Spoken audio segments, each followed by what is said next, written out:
สบายดีทุกคนมื้อนี้เฮาก็สิมาเฮ็ดกับข้าวคือเก่าเนาะอันนี้ก็หลังจากที่ห่างหายกันพากเสียงไปเหิงเติบ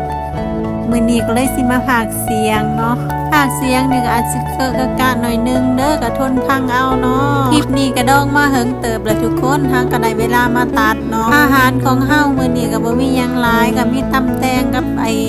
ลวกปลาหมึกรอตลาดมาก็เลยบ่ฮู้ว่าสิกินหยังก็เลยรอไปรอมาก็ได้ปลาหมึกมา1โลเนาะในราคา130 บาทก็หลายเติบอยู่ได้หลายอยู่จ้าสมกับราคา130หั่นแหละเนาะก็คือเป็นปลาหมึกที่เขาย่างขายนะพี่น้องเฉพาะดอกเขาย่างขายแบบนิดเดียว10 บาทหรือ20 บาทประมาณนี้นะในแต่ละมื้อแต่ละเดย์ก็อยู่พี่เบิดบ่อยากเนาะอาหารของกินเยอะแยะไปหมดบ่ฮู้สิกินหยังเนาะถ้าอยู่บ้านเฮาหั่นนะคือมันอึดแท้เนาะเห็นอาหารการกินหลังทอดพ่อแม่อยู่ทางบ้านเนาะจักสิกินหยังอยู่จังไดอยู่พี่ของกินของอยากอยู่ใกล้ตลาดนี่มีเบิดส่วนมากก็สิเป็นแบบอาหารลาวๆบ้านเฮาหั่นแหละพี่น้องคือมันอยู่ใกล้ตลาดเนาะอยากกินหยังก็ลงไปเบิ่งลงไปซื้อเอาแต่เฮาผัดบางทีเฮาก็บ่ฮู้ว่าสิกินหยังเนาะในแต่ละมื้ออยู่ใกล้ตลาดโพดนะ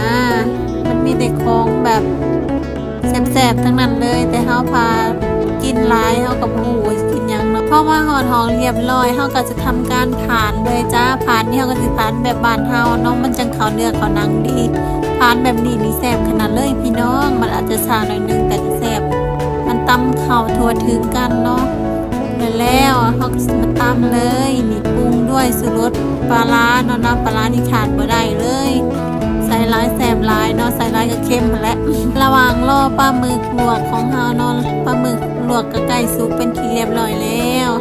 แล้วก็พร้อมรับประทานเลยมาเด้อมากินน้ำเฮาเด้อทุกคนนี่อาหารแรงของเฮาก็ประมาณนี้ล่ะ